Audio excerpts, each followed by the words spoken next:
Pak itu dia kan ngefans, dia minta tolong sama aku, kenal nggak sama Arya Saloka. Ya kalau kenal secara personal kan aku nggak kenal, cuma karena aku beberapa kali tahu sinetron itu kan memang lagi bagus, lagi booming banget gitu, dan mama aku juga nonton. Akhirnya aku nge-DM minta video dong buat temen aku yang lagi hamil, katanya ngidam kamu, aku bilang gitu. Akhirnya dia bikinin video, aku tag lah, aku posting gitu hasil videonya dia, set gitu. Terus langsung yang nge-DM aku banyaknya genit banget sih, padahal yang minta video bukan aku. Nah terus sampailah akhirnya si anak temen aku itu lahiran, dan dia dikasih nama anaknya Arya Saloka. Aldebaran. Aldebaran. Enggak, namanya Arya Saloka. Dikasih namanya Arya Saloka. Gitu. Melihat Andin sama Al nih yang di sinetron Ikatan Cinta tuh, suka gemes apa gimana sih Mbak, ngefans apa sih sama pasangan maut itu? Gemes, baper gitu. Jadi karena sering nonton itu, aku jadi sering ditoyor sama suami aku karena aku suka jadi kayak acting juga jadinya. Mas, kamu mau kenapa Mas? Ya suami aku udah geli nih ngeliat aku. Gitu. Berarti ngefans juga sama Arya Saloka nih Mbak ya?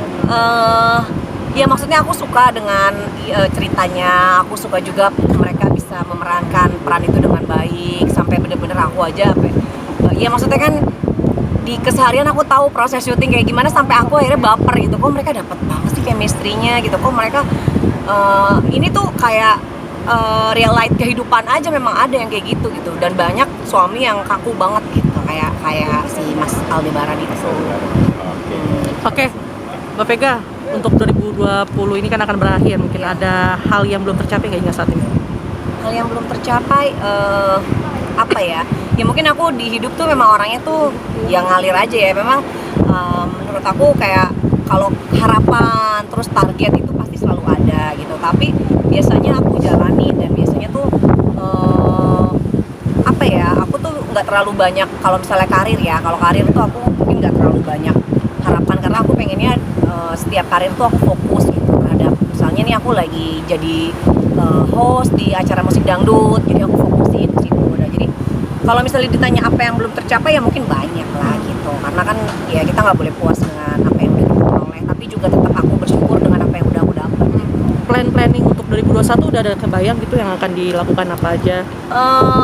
Rencana yang pasti sih udah pasti tetap masih harus terus isi program-program TV, karena dari sejak 2020 ini aja belum berakhir memang udah ada tawaran untuk 2021. Lalu mungkin kondisi saat ini sih ya aku harapin mungkin secepatnya mudah-mudahan kita bisa dapat vaksin segera, karena kan pasti dengan vaksin datang cepet nih, mudah-mudahan kita juga jadi tetap bisa nikmatin banyak hal baru gitu tanpa perlu khawatir. Oke, melihat pergantian tahun ini COVID semakin meningkat nih Mbak Vega, gimana tetap? Iya, makanya aku khawatir ya, terutama suamiku karena memang dia tenaga medis ya, paling nggak karena sering sering banyak ketemu dengan pasien dan sering banyak cerita tentang COVID itu sendiri. Jadi mungkin ya kayak kalau aku sendiri sih sekarang ini contohnya misalnya kayak tahun baru ini yang biasanya mungkin kita bisa pergi, entah itu misalnya cuma ke rumah yang di Bandung atau apa, ya kali ini kita cuma diem aja mungkin di Jakarta. Tapi kan vaksin juga jadi pro kontra nih sekarang nih. Kamu sendiri berani untuk divaksin? Kan saat ini memang kalau yang kemarin, kalau menurut aku ya, kalau yang kemarin itu kan karena kita kan vaksinnya kan dari luar kan, artinya yang pertama kali nemuin vaksin virus ini kan dari negara sana kan, tempat asal si vaksinnya waktu itu dikirim gitu. Jadi kemungkinan kan si virusnya, si viralnya itu mungkin berkembang atau yang lain hal, dan menurut aku kayak apa ya, maksudnya hal-hal yang kayak gini yang sebenarnya jadi bikin takut ya. Apalagi ada isu yang bilang nanti yang pertama kali divaksin tenaga medis atau siapa gitu ya. Tapi ya kita lihat aja lah, aku juga nggak bisa berkata banyak ya, karena aku juga kalau nanya ke suamiku juga mungkin suamiku juga lebih kayak ya kita lihat aja lah nanti gitu. Oke. Ada rasa khawatir nggak sih Teh? Kan suami kadang suka pulang gitu kan.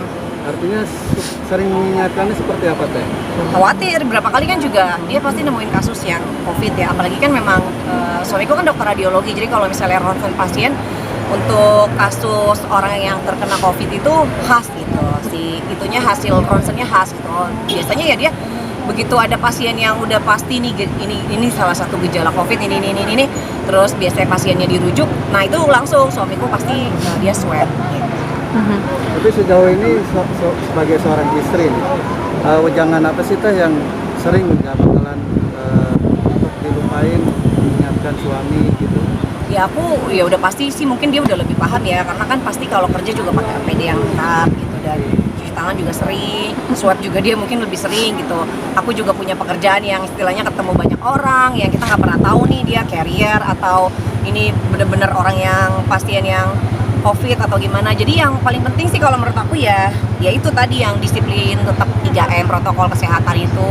Lalu juga ya apa ya, kalau aku sih kurang-kurangin hal-hal yang nggak penting. Kalau misalnya biasanya dulu seneng banget keluar ke mall gitu, sekarang mungkin dibatasi lah, yang penting-penting aja keluar gitu. Oke, Untuk Teh, vitaminnya teh?